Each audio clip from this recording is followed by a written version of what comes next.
second strongest army in the world. That's what Russians used to call their armed forces before February 2022, until propaganda collided with reality. Nearly 4 years into the full-scale war, this myth continues to be systematically shattered by Ukraine's defense forces. According to the Ukrainian General Staff, the combined losses of the Russian army, killed and wounded, have already exceeded 1,250,000 people. But in Moscow, they prefer not to count people. By various estimates, the aggressor country's army recruits about 30,000 people every month. However, there's a catch. Already in January 2026, Ukrainian drone operators eliminated more Russian soldiers than the Kremlin managed to recruit. President Zelenskyy set a strategic goal for the Ukrainian armed forces: to inflict losses so the Russian army's mobilization can't keep up with the destruction. Meanwhile, Europe is boosting defense production against possible Russian aggression, while Ukrainian forces remain a shield not only for Ukraine, but for Europe. How did Ukraine, over 4 years of full-scale war, finally shatter the myth of the world's second strongest army? And why will European defense policy never be the same again? Let's break it down now. Kiev has the most capable army in Europe and the largest combat experience on the continent. This assessment of the Ukrainian armed forces was given by the British ambassador to Ukraine, Neil Crompton. According to him, it is Ukrainian soldiers who are changing NATO's approaches today. Alliance countries are learning from the Ukrainian armed forces and adopting their innovations. And these aren't just empty words. This assessment was earned with the sweat and blood of Ukrainian defenders, who, in the first weeks of the full-scale invasion, essentially stopped the advance of the Russian army on their own, and then, with the support of Western partners, clearly demonstrated the real capabilities of what was supposed to be the world's second strongest army. Alongside our 3rd Battalion of the 217th Regiment, the 2nd Separate Assault Brigade arrived on the scene to support us, and they stayed for an entire month.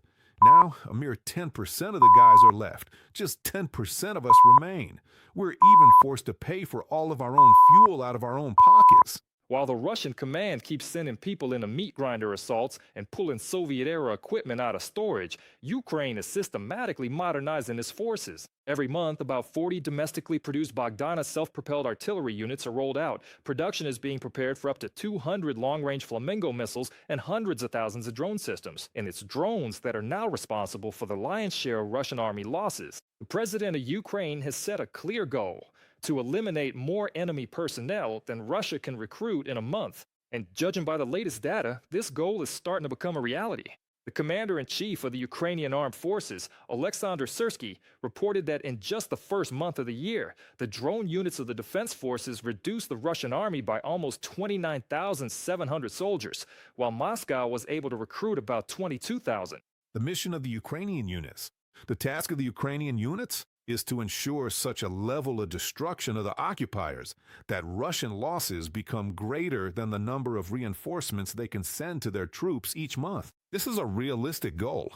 When we're talking about 50,000 Russian losses per month, that's the optimal level. It's definitely a difficult task. But nevertheless, that's the optimal level for Russia to start reconsidering what they're doing and why they're fighting.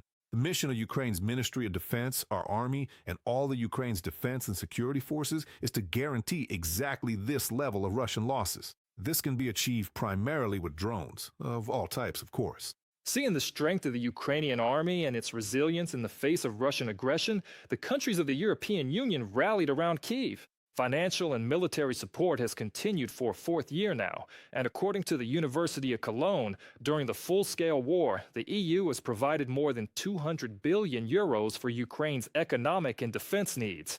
And on February 11, 2026, the European Parliament approved another 90 billion euros in the form of a loan. Of this amount, 30 billion euros will be allocated for macro-financial assistance or budgetary support, which will be provided through the EU's Ukraine assistance mechanism. 60 billion euros will be directed towards strengthening Ukraine's defense capabilities and supporting the purchase of military equipment, ensuring timely access to essential defense products.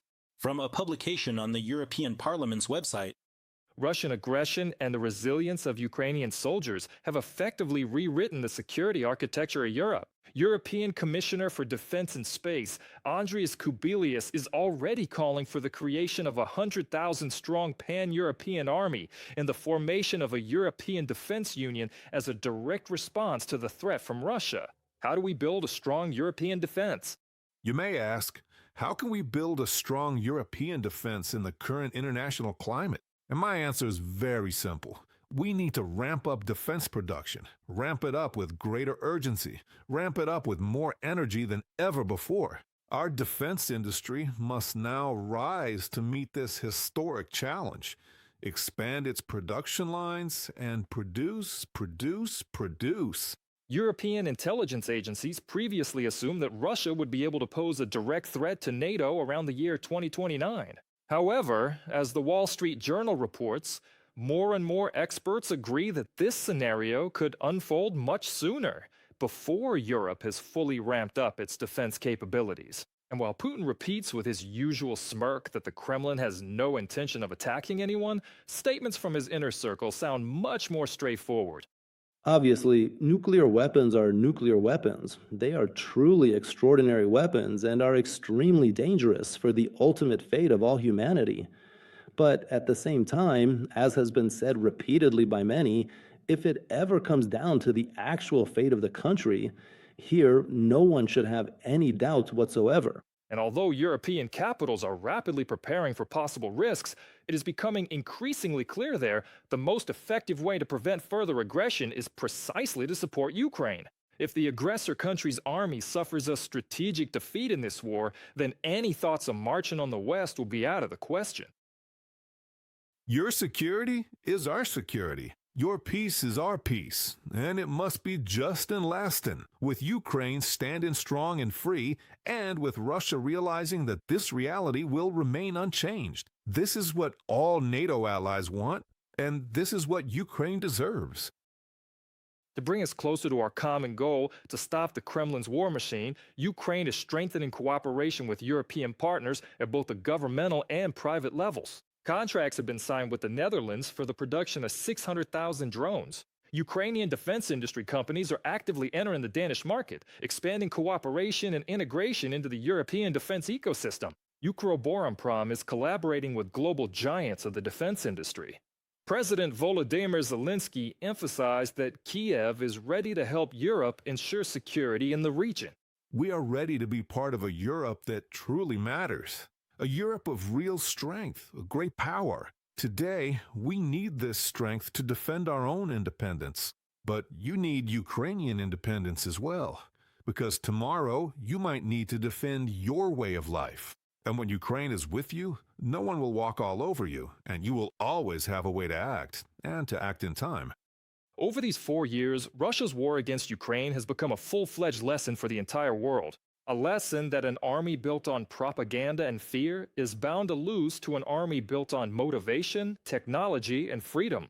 During this time, Kyiv has carried out a large-scale modernization of its forces, from the drone revolution to ramping up its own defense industry, and together with European partners, is systematically strengthening its defenses to protect itself and secure Europe. And while Ukraine is building a new security architecture, Russia is sinking ever deeper into its own lies and bloody attempts to seize someone else's land.